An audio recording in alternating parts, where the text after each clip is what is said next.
Assalamualaikum warahmatullahi wabarakatuh. Selamat pagi teman-teman semua. Kami dari kelompok 4 akan mempresentasikan materi yang telah kami buat untuk memenuhi tugas mata kuliah manajemen strategik yang dibimbing oleh Ibu Purwatiningsi SMM. Adapun topik yang akan kami bahas yaitu mengenai pengambilan keputusan strategik, manajer strategik, dan corak manajemen strategik.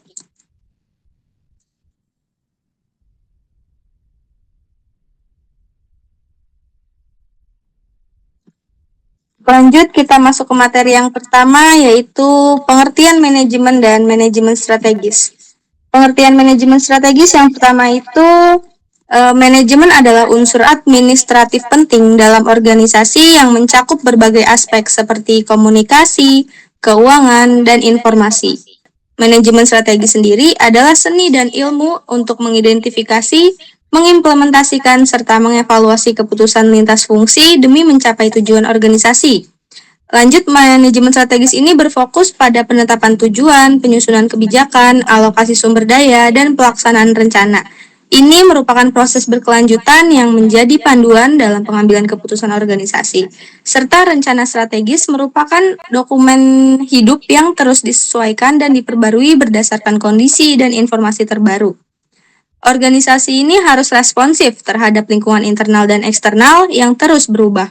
Kompleksitas hubungan dalam dan luar organisasi menuntut para pemimpin untuk memiliki kemampuan berpikir strategis, serta tantangan utama para pemimpin untuk masa depan seperti CEO merupakan menciptakan organisasi yang adaptif dan baik di tengah kompleksitas tersebut. Selanjutnya materi akan dilanjutkan oleh Nida, teman saya. Oke. Selanjutnya, tujuan dan faktor lingkungan manajemen strategi. Tujuan manajemen strategi yang pertama, mencapai tujuan organisasi secara efektif dan efisien agar memastikan semua sumber daya digunakan secara optimal untuk mencapai visi dan misi organisasi. Yang kedua, menyesuaikan strategi dengan perubahan lingkungan agar organisasi tetap relevan dan kompetitif di tengah dinamika pasar. Faktor lingkungan manajemen strategi. Yang pertama, lingkungan internal dan eksternal mempengaruhi organisasi. Faktor dari dalam seperti struktur, budaya, dan sumber daya. Untuk faktor dari luar organisasi seperti pesaing, regulasi, dan teknologi mempengaruhi pengambilan keputusan strategis. Yang kedua, perubahan cepat dan kompleks memerlukan penyesuaian terus-menerus. Organisasi harus terus menyesuaikan strategi karena kondisi lingkungan bisnis selalu berubah dengan cepat dan tidak pasti. Materi selanjutnya akan disampaikan oleh Sabrina.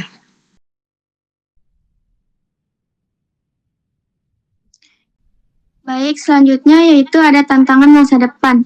Yang pertama yaitu keputusan makin kompleks. Yang artinya di masa depan kita akan menghadapi kondisi yang jauh lebih kompleks.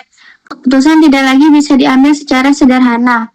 Perubahan teknologi, kondisi ekonomi global, isu lingkungan, hingga ekspektasi masyarakat semua menjadi faktor yang saling mempengaruhi. Yang artinya setiap keputusan harus didasarkan pada data, wawasan strategis, dan pemahaman terhadap berbagai risiko yang mungkin muncul. Yang kedua, dibutuhkan pemimpin strategis seperti CEO atau eksekutif senior, yaitu tantangan yang kompleks membutuhkan pemimpin yang tidak hanya mampu memadamkan api, tapi juga mampu melihat jauh ke depan. Pemimpin yang strategis adalah mereka yang bisa membaca arah perubahan, menyusun langkah jangka panjang, dan menggerakkan tim dengan visi yang jelas. Mereka bukan hanya reaktif, tapi proaktif, mampu menavigasi ketidakpastian dengan percaya diri dan ketegasan. Yang ketiga yaitu fokus, menciptakan organisasi yang adaptif dan baik. Organisasi masa depan tidak bisa lagi kaku untuk bertahan dan berkembang. Kita harus menciptakan organisasi yang adaptif yang mampu berubah seiring zaman. Artinya, organisasi harus cepat berinovasi, terbuka terhadap ide baru, dan mampu belajar dari tantangan. Tujuannya adalah bukan hanya menjadi efisien, tapi juga menjadi relevan dan tahan terhadap guncangan masa depan. Dari kesimpulan poin tersebut, yaitu kita butuh pemimpin yang mampu berpikir strategis dan organisasi yang mampu berubah dengan cepat. Karena hanya dengan itulah kita bisa menghadapi masa depan dengan penuh keyakinan dan arah yang jelas. Materi selanjutnya akan disampaikan oleh Audi.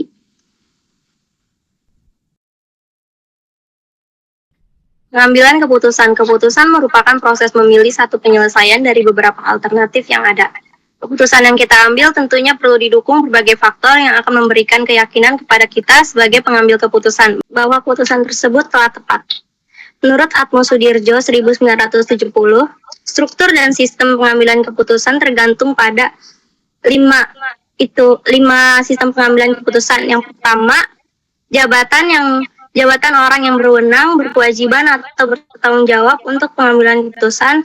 Yang kedua, masalah yang ditemukan atau masalah yang perlu dipecahkan. Yang ketiga, situasi pengambil keputusan dan masalah. Yang keempat, situasi pembuat keputusan. Dan yang kelima, tujuan yang ingin dicapai pada saat pengambilan keputusan. Selanjutnya akan disampaikan oleh Senia. Selanjutnya ada hakikat pengambilan keputusan. Dalam manajemen strategis, Dewan dapat melakukannya dengan menjalankan 3 fungsi utama, yaitu yang pertama ada monitor. Dengan bertindak melalui Dewan dapat menjaga perkembangan internal dan eksternal perusahaan, sehingga manajemen dapat memperhatikan perubahan perusahaan yang mungkin tidak diperhatikan. Selain itu, Dewan harus memantau perkembangan atau kemajuan dalam implementasi rencana strategis perusahaan dan jika perlu mendorong untuk mempercepat penyelesaian masalah tersebut. Kemudian, yang kedua ada evaluasi dan pengaruh.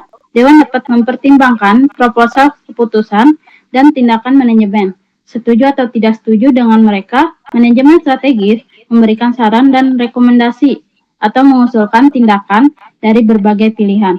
Lalu yang terakhir, ketiga, startup dan konfigurasi. Dewan dapat menentukan misi perusahaan dan menentukan opsi strategis untuk manajemen. Selanjutnya akan dijelaskan oleh Ainatul.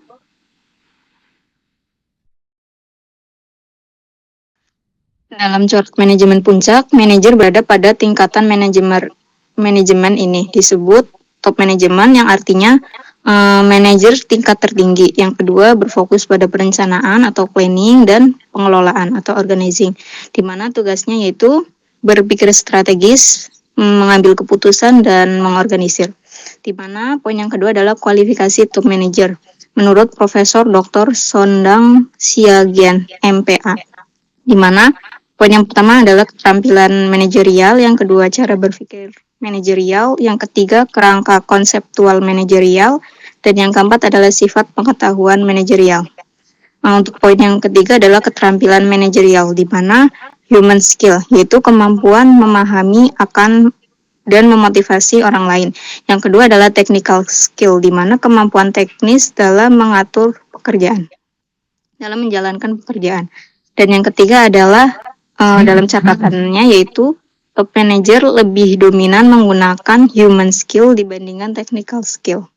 Untuk yang keempat yaitu ada cara berpikir manajerial, di mana holistik itu menyeluruh, mempertimbangkan seluruh aspek organisasi. Dan yang kedua adalah atomic, artinya terbatas pada bagian tertentu saja, di mana pada top manajerial dituntut berpikir secara holistik. Untuk yang kelima adalah kerangka konseptual manajerial, di mana dibagi menjadi 4, yaitu strategi, taktik, teknis, dan operasional, di mana top manager berfokus pada strategi dan taktik. Untuk yang keenam adalah sifat pengetahuan manajerial, di mana dibagi menjadi 2, generalis dan spesialis, di mana untuk generalis itu sendiri pengetahuan yang luas mencakup seluruh kegiatan operasional. Untuk sifat pengetahuan spesialis berfokus pada bidang tertentu saja, di mana top manager dominan pada pengetahuan generalis. Selanjutnya akan dibacakan oleh Salsabila. Oke, selanjutnya ada tata cara pengangkatan, penggantian, dan pencalonan direksi. Tata cara pengangkatan, penggantian, pemberhentian, dan pencalonan anggota direksi diatur oleh Anggaran Dasar UU PT Pasal 94 Ayat 4. Pengangkatan, penggantian, dan pemberhentian anggota direksi ditentukan oleh keputusan RUPS. Pengangkatan anggota direksi memiliki jangka waktu tertentu dan dapat diangkat kembali UU PT Pasal 94 Ayat 3. Untuk pertama kalinya, pengangkatan anggota direksi dilakukan oleh pendiri perseroan sesuai yang tertera dalam Akte Pendirian Perseroan UU PT Pasal 94 Ayat 2. Keputusan RUPS yang menetapkan tentang pengangkatan, penggantian, serta pemberhentian anggota direksi berlaku sejak ditutupnya RUPS, yaitu UU PT Pasal 94 Ayat 6. Jadi, jika terjadi adanya pengangkatan, penggantian, dan atau pemberhentian anggota direksi, maka menurut UU PT Pasal 94 Ayat 7, Direksi Perseroan wajib memberitahukan perubahan anggota direksi kepada Menteri dalam jangka waktu paling lambat 30 hari terhitung sejak keputusan RUPS berlaku untuk dicatat dalam daftar perseroan. Di luar dari jangka waktu tersebut, Menteri berhak menolak setiap permohonan yang diajukan atau pemberitahuan yang disampaikan kepada Menteri oleh direksi yang belum tercatat dalam daftar perseroan. UPT Pasal 94 Ayat 8. Demikian presentasi dari kelompok kami mengenai pengambilan keputusan strategis, manajer strategis, dan corak manajemen strategis. Terima kasih kepada teman-teman dan Ibu dosen atas perhatian dan kesempatannya pada kelompok kami.